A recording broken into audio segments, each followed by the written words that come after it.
Yeah, wonderful win for our guys. I just started thinking, amazingly, when we play these guys from Clemson, the script follows the same thing. Carolina's in Chapel Hill and USC's in California, and the university in this state always has been, always will be, Clemson. They're all important, and this one, to a lot of our fans, is the most important. We all know what this one means to a lot of people, and I'm really happy for our fan base that we can kind of keep bragging rights for a little while. So that's what this game's about. Beating Clemson is very important.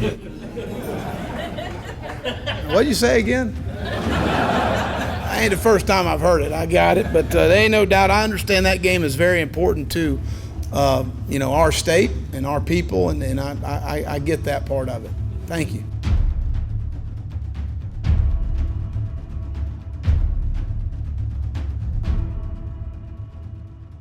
My first up-close and personal experience with the South Carolina-Clemson rivalry came in 2010. Until then, I sort of knew what everybody else knew. It was a bitter annual rivalry, but didn't know much more than that beyond the fact that Clemson had kind of traditionally owned the series. But that was starting to change in 2010. The Gamecocks had won in 2009, and they won again in 2010, 29-7, after DeAndre Hopkins of Clemson scored in the first 2 minutes, but the Tigers didn't score again.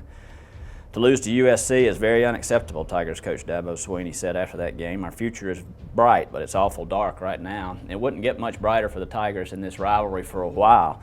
The next year, 2011, Connor Shaw had 4 touchdowns, and the Gamecocks won 34-13. Historically, Clemson has owned this series, South Carolina coach Steve Spurrier said that day. They don't own us now. Dylan Thompson replaced Shaw the next year in 2012, and the results were the same for South Carolina. They won 27-17, thanks mostly to Jadeveon Clowney's 4.5 sacks, giving him a school record 13 for that season. Spurrier couldn't resist a barb after the game. When we play Clemson, they don't seem to play very well, he said.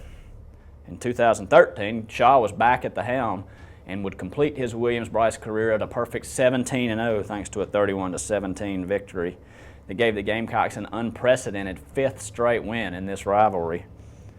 The Tigers had 6 turnovers, and Spurrier gigged them again. They're a good team that continues not playing very well when they play us for some reason. The back and forth between Swinney and Spurrier characterized the rivalry throughout the Spurrier era. I mean, who can forget Dabo's "the real USC" rant, or Spurrier's various barbs at Dabo's expense. But Dabo sort of started to change the narrative in 2014, thanks to a freshman quarterback named Deshaun Watson.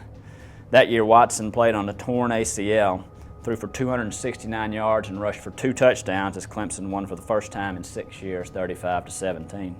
Last year, Clemson finished off a perfect regular season with a 37-32 win. Watson had 279 passing yards, 114 rushing yards, and 4 touchdowns.